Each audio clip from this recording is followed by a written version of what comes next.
Omusumba Pastor Aloysius Bugingo tuva mbizibu omutuliza mbizibu mutuwagaza kibannaye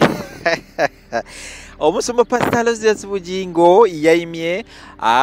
ku telefayina ye emanyikidwa nga Salt Media wiki ewedde n'ateekako obubaka era mwenamwena wasobola okubeera nga temuwulira omukulu bye yasobola okubeera nga ate ayogera ezimu ku ezo ensonga ze yasobola okubeera nga ate ayogerako yakakasanaga nti ekyamazima kiri nti ebbanga lya myaka 7 lyamaze nga talaba ku baana be naddala mutabani we Isaac Bugingo gwe yasinga okubeera nga ate ateekako nnyesitaga nti omwana oyo ye mulenzi kayika gwe nnina omukyala twakyankalanamuko katinitini kale tufunamuko obutakkaanya naye emyaka 7 banage it's too much omwana bamutwala alina emyaka 3 naye mpaka kati siddanga mukubeera nga ate ndaba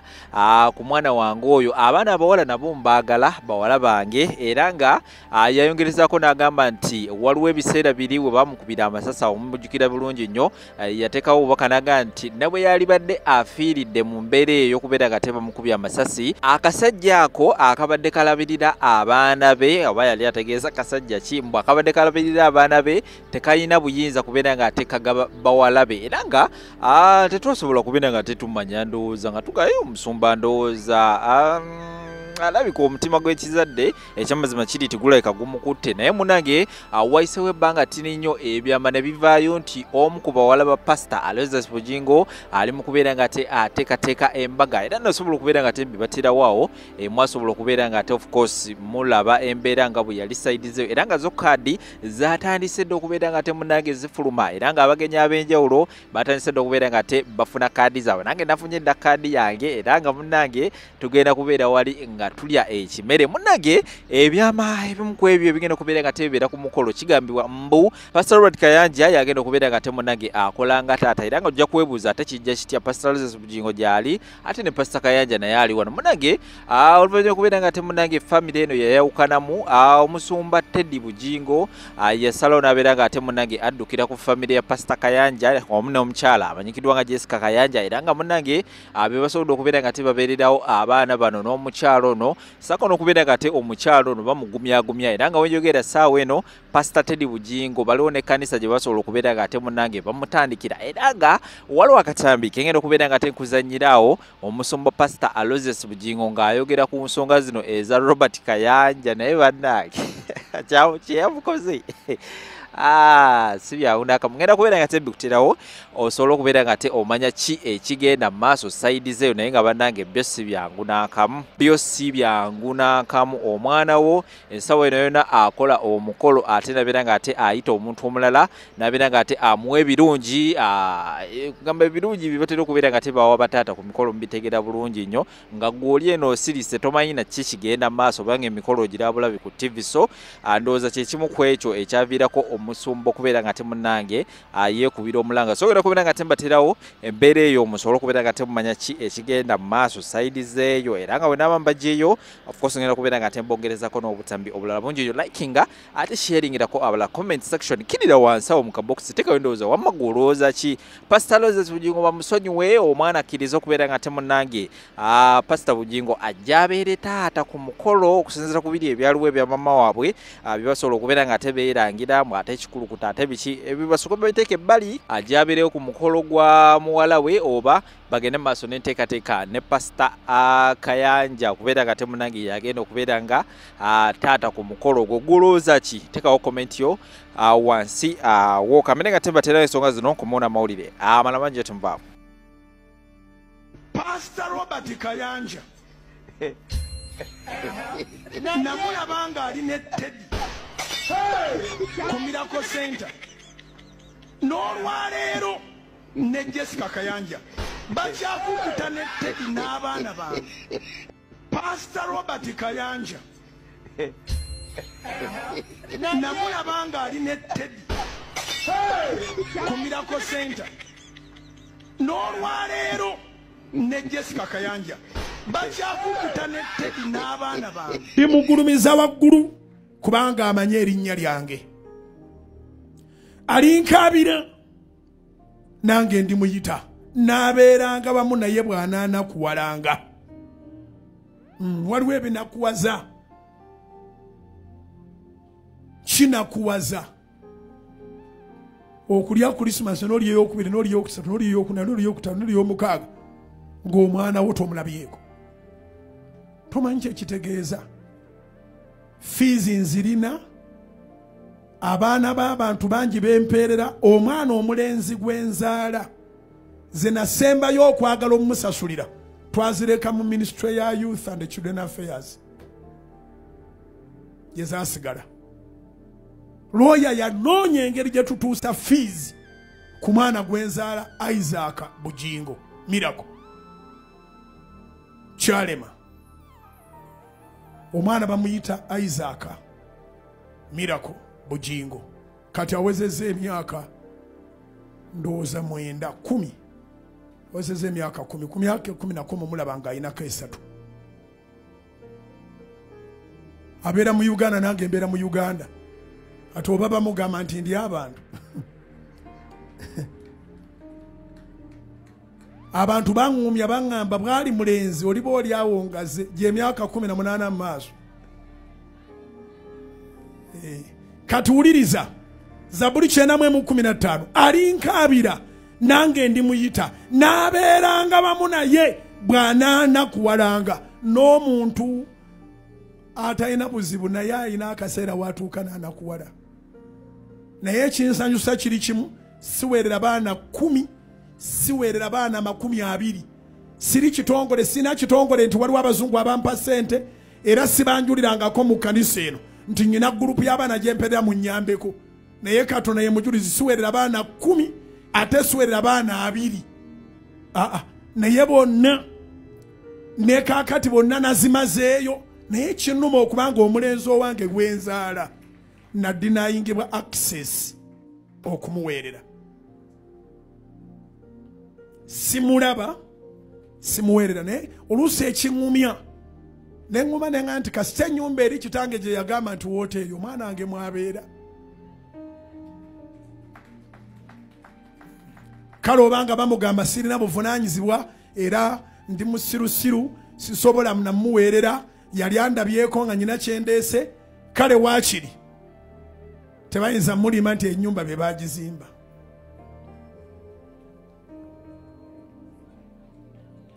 tebasobola mulimba nti yenju bye bagizimba n'ekikomera ekiri mu maaso abo kyange kirimu abapangisa kimanyi mwe muva ssente ezimu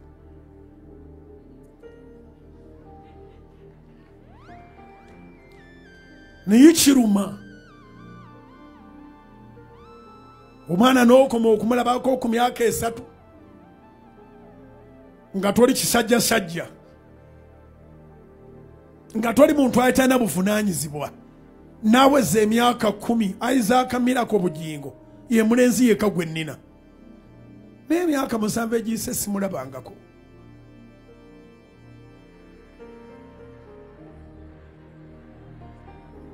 Zaburi 9:15 alinkaabira nange ndimuyita n'abeeranga wamu naye bw'anaanakuwalanga ndimuwonya ndimuwa ekitiibwa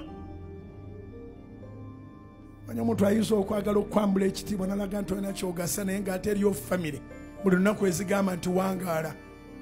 bempeerera sisosola mawanga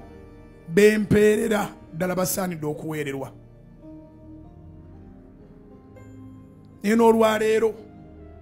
bwe bagamba nti baagala fees ne baba baagala okuba ne baasasula nzirina kubanga omwana wange mwagala Miracle Bugingo. Pastor Robert Kayanja namulabanga ali ne Teddy ku Miracle Center n'olwaleero ne Jessica Kayanja bakyakukuta ne Teddy n'abaana bange so bannange kasooke tugereko mu family issues omanyi temumpummuza oba mbadde mumanyi namuvaako muwummuzaamu naye leero sigenda mukolokota ngenda mubuulirira olwa situation gyalimu ate nze mwagala mulamu kuba ali musene zange okadde bwange 2 bwe mmanja poliisi nanoonyereza omusango gwa Richard so nze mwagala mulamu so ngenda mubuulirira naye bwe simubuulirire agenda kuvuma buli omu agenda kuvuma buli muntu zimukoddomi wange mu bulamu so akaseera katuuse kati musajja wattu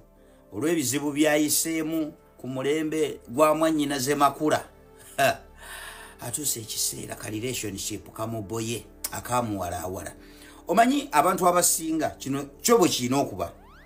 Bw'oba omanyi nti oli mwavu, don't invite someone's daughter in your life. Kubanga ajja kujja ayingira obulamu bwo ng'oli mwavu, agume muhasolinge mwenna, and then omala okikubbe osucceedinge. Time etuuke ogenda okulaba nga takyali level zo, omala omugobe kati ate oyingizewo omuziina omulala. So bw'omanyi nti okyali mwavu sooka okole, kubanga ekintu ekyo kizitowa okubeera nga olina omuntu gwe strugglinga naye mu bulamu, ne mukikuba paka ku end ne mu succeedinga, then you invite another person okucelebratinga success gy'atayinaako yadde tafaali. Kituuka ekiseera reality bwekikinga ini owulira nga ekibi kikulumiriza. So this is the situation Bujingo gyalimu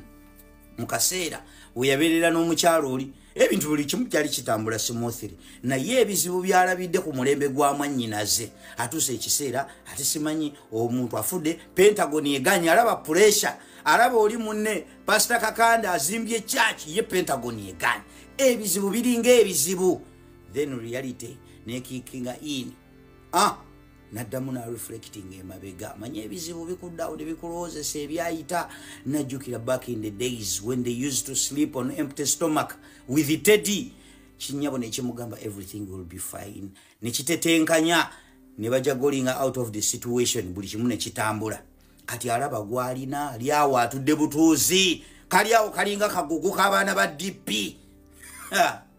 Ka relationship kafuse ka relationship nagayiba naye kati ono omuyaya alimba tamisinga baana ayala kuddayo na kindi kwatamu.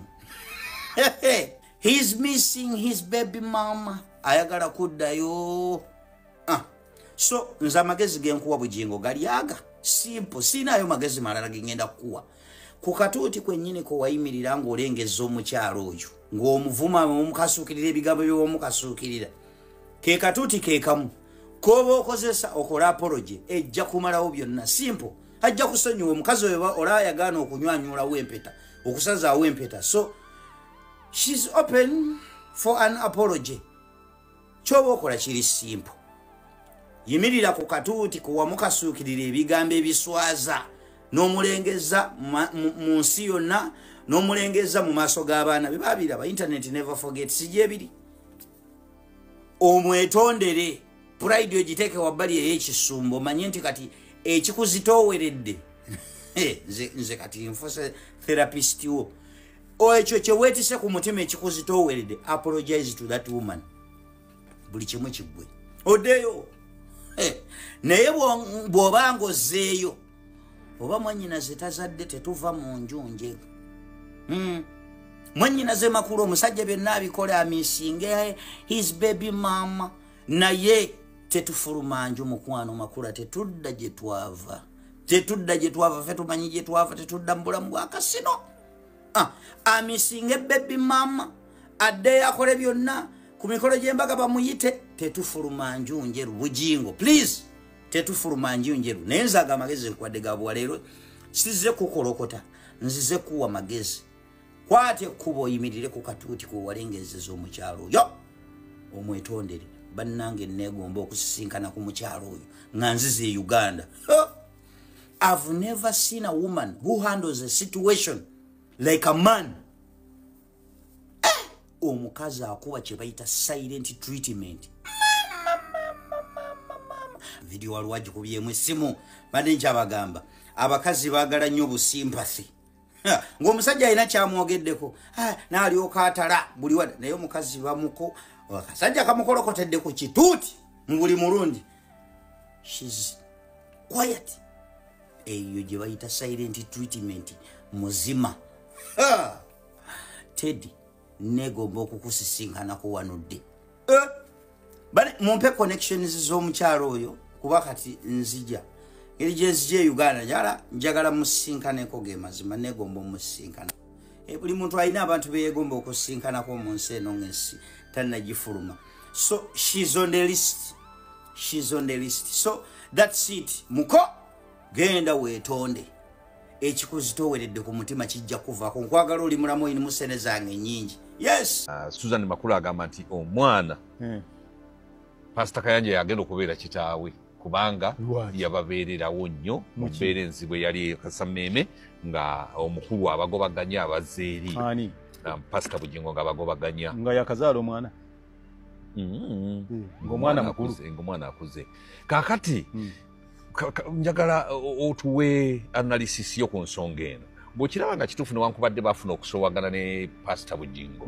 ate omwana okumuteeka ku Pastor Kayanja abeere nga taata ebintu ebyo birina engeri bbiri ate buli kimu engeri gye kiba kizzeemu olina okitunuulira mu ngeri yaakyo omukyala ayinza okuba n'ensonga ze ezitali ezo ngeza zibateereddewo mmwe kuguumaazammwe mbu yatubeererawo nga ki mu kaseera kakazigizigi oli bw'ali kubeererawo ng'enkuba etonya n'akuteeka mu mmotoka omwana bw'aba batadde naye mu mmotoka bw'aba afumbirwa kwolwa nga gwe oli abeera kitaawe yabatuteeko mu mmotoka yabawonyeza enkuba owange kati ebyo bimu ku bintu byendowooza wanyi bagamba nti where there is smoke tewabula muliro awaba omukka tewabula muliro abangi bwe basonga ekizimba bwe kyabikira olaba bakwebaza abangi bwe bakwebaza omanya luweze olira bannange weebale ng'omanya olubindi weebale mukwano kakati twebuuze nkolagana ki ebaddewo all along wakati wa Pastor Kayanja ne Makula ne Teddy ye Teddy ani sirimanye ddala simanyi Teddy Bugingo nze munansonyiwa erinnya liri lyenjogedde saba kunsonyiwa kuba nti nze olwokuba kye bibadde bitrending ennyo likyandi muki mu mutwe naye kati mukyala Bugingo bw'agamba nti omwana ajja kutwala eri gundi yanaabanga omwami bwa wakataata wateekwa okubeerawo link ey'amaanyi oba omuzungu atera kiyita bond lwaki kyakoze lwaki tagambye nti oba Reverend Father yenna ow'ekkanisa yonna oba lwaki tagambye nti Bugingo alina baganda be wakiri kandeete muganda waani wa Bugingo rather than okugamba nti abeere Kayanja Bugingo mutuufu ye yeesirikire anti omwana wuwe ekimu kubiraga nti nno omwana wuwo ebintu ebimu emikolo egimu egikolebwa omukazi walagira kitaawe w'omwana kati awo kyekiseera Bugingo atandika okumanya oba omwana oyo wuwe oba si wuwe singa abadde wuwe buli mukolo gwandibadde mu maka ge anti agaawa Bugingo talina maka gano ag'entebe ku lw'entebe alina amaka oba talina alina kati Bugingo mu maka ge anti eno yaddukayo ku lw'entebe tebagamba nti bw'oba n'abiri togenda ku mulimu bw'aba alina amalala g'alina mubamu emikolo gya mwana we so si gy'abakazi be emikolo gya mwana we weyabayi nti abakazi ne bwe bafa bonna abaana basigala okwanjula baleeta basajja awo ewuwe Bugingo ye kyasirika atunule era waba atandikira okukimanya nti gye batutte omwana ayanjulira waabwe era ne ku kadi kujja kubeerako nti omwami n'omukyala gundi bayita gundi ne gundi ku mukolo gwa muwala waabwe era bwe kibeera kaakati onaaba okyabuusabuusa nti omwana si wa Kayanja kigambo nga kinene nnyo kadi singa banaazireeta bwe batyo gwe ng'ogamba nti ate omwana wa Bugingo otikkirawo ensaamu ekyokubiri kaakati ebintu ng'omukyala atandikirawo okuleeta okunyiiga mbu kuba omwami yango abakazi bangi nnyo abaana abagenza okwanjula babbaabwe ng'abakazi bagenda dda ekyo kiraga mukazi butaba na mpisa era ebyo byeyeesibamu nti mulokole ayagala nakola kyabiveemu talina kamanyi ku Katonda n'akamu omuntu ayawula mu Luganda aba talina kamanyi ku Katonda katalina kuyita taata w'abaana yobadde alina omuyita Oluganda tebalwawulamu obuwonyize ate bagamba Katonda kwagala Katonda asonyiwa abeera mu kwagala ne Katonda abeera mu ye ate n'okusonyiwa Katonda asonyiwa gwolooza ku bibi abantu n'oyo yennyini omukyala byakoze ku nsi ne byeyakola Bugingo kuba naye ateeka okuba nga alina byeyamusobyanga singa naye Bugingo ebyo byeyakola n'atuuka okugamba nti kino kye kijja kuba bwe kitera okubanga omukazi twayibuka nati singa akyalina waali oba singa naye takyasobola bba kubawa mbeera yonna ebabeeza mu nsi kuba kiyinza okuba nga abawa ssente ze bakozesa buli kisuubira kati naye olwokuba yanyiiga olw'embeera gye bayitamu akyuke alemezzebawa era gwe ani yakuwa obuyinza nti singa omuba mwasoowagana n'omusajja ebintu byonna bikwatagana n'abaana emikolo biki byonna bwobifunira omuntu gye binaabeera nga nze omwana wange ng'omufumbiziriza w'omusajja omulala oyo aba takyali wange kakati ndowooza naawe otandise omwana omugabidde pasita kayanja aba takyali wange pasita kayanja weebale kukuza mwana kuzizza omwana omukulu bw'atyo abalungi abatuwuliriza era abatulaba olunaku olwaleero tukyaddeko ewa Sheikh Ashraf Dembe sebo nsanyusa okubalaba amannya agange yezeseeka Ashraf Dembe akola ku bizibu by'enjawulo omuntu singa aba alina ebirwadde tumusomereddwa tumuwa amazzi ga lukuya nga bw'obadde ogalaba tugenda abantu ku kyoto ne twokya emizimu emibi egibabaamu n'okulomba edduwa abantu singa abeera ng'ali wano atuuse nsobola okumulombera edduwa ne waba atatuuse nga mpadde amannya ge ngali wala maneetaze enamba yange yeno eri 0707363711 namwe banyinaffe abali ebweru oyagala okuba nti oyagala okulombera ku dduwa ng'olina ebizibu viza zibuze amaka gakolongotana sente zikola zimpita mu ngalo ojja kumpeereza ekifaananyi kyo n'amanyago ebyo byokka bijja kummala nja kukulombera edduwa ojja kutereera olunaku olusembayo mu mwezi mba n'edduwa eyawamu ffenna n'abalwadde bange abakadde n'abapya salaamu alaikum warahmatullahi wabarakatuh